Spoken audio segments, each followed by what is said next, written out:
we bought this land, and because we thought we were gonna have more members than we have in the church, but the Lord put it on his heart. He said, "You got that lot over there you bought. Won't you start a garden?"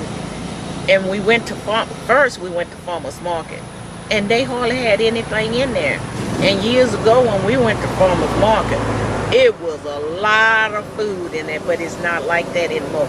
So he said the Lord put him on his heart, because that's what he grew up doing in Louisiana, doing garden. He said, start a garden, and then you'll have a blessing for the church.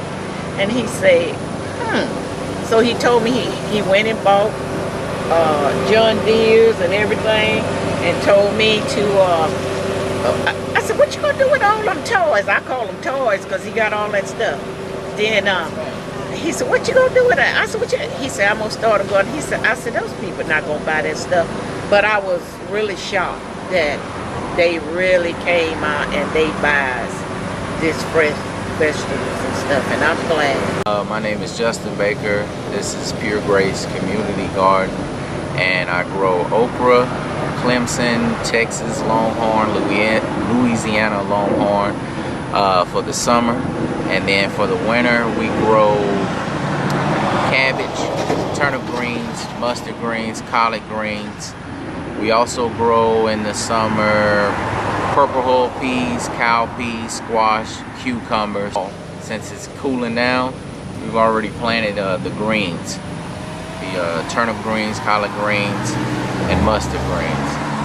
And the greens is what you want to eat, because they're whole compared to the store. And the purpose of us growing this garden is so we can try to get people back eating nutritious foods, because in the store they have a process. So their process may take a week, 2 weeks, or 3 weeks just to wash it, bag it, and then maybe 2 or 3 weeks to send it across the country. So by the time you get the food that you get from the store, it may be on its decomposing stage compared to its nutrition stage when it's fresh off the plant or off the root.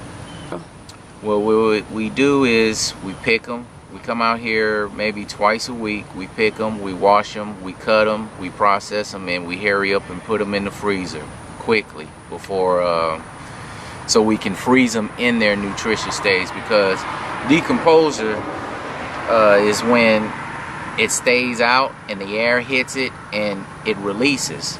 Soon as you break any vegetable or any plant from the root, it starts releasing the chemicals, and the chemicals is the nutrition, and then after it releases all its nutrition, then that's when it starts decomposes into a gas, and that's when people eat food and then they be gassed up and gotta go sit down and relax because they're bloated. That's all gas that you've been ingesting. The history of the farmers compared starting from the early 80s till now.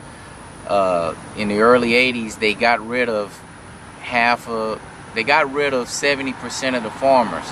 So back then we used to get nutritious food, but the government went against the farmers, and now you only have maybe about 10% farmers, and all those 10% farmers have to feed the American population. So that's where you have HGMOs, human growth modified foods, which are not real because they're grown in a lab, and they use chemicals to enhance the food. They use that into the fertilizer, and here we don't use anything as far as just regular natural fertilizer. Want to let people know that you need to eat nutritious food. That way it can stop cancer. A lot of these cancers is coming from the foods that you eat that's not natural.